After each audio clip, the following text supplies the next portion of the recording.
Hi, this is Christy Kimbrell with the Exceptional Home Team and Keller Williams Realty.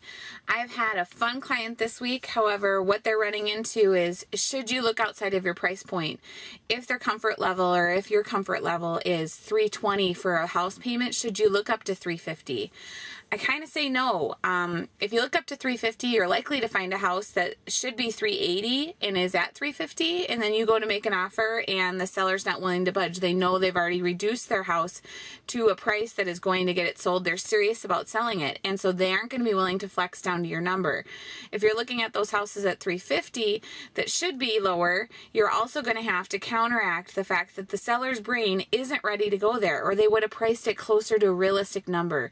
They're still trying the market and they are testing their price, and if you get them down to a $320, say that's all it's worth, you're already fighting for a $30,000, a 10% price reduction, which is fairly unprecedented if it's not a bank-owned home right now, and there's plenty of inventory out there that's not, and it's easier to buy them and you don't have to deal with a whole lot.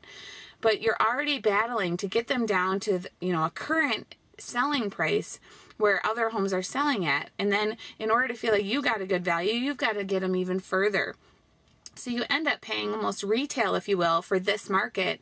If you're looking outside of your price point, you're best to look up to $325,000, maybe $5,000 out of your price point, and then go ahead and make offers, only offer on houses that are priced right to start with, because you really do need to make sure that you get a good value. A lot of people are selling for less than they wanted to. You need to make it up on the buy side. It's possible, they're out there, but it can be really frustrating. So thanks for watching, and this is Christy Kimbrell with the Exceptional Home Team and Keller Williams Realty.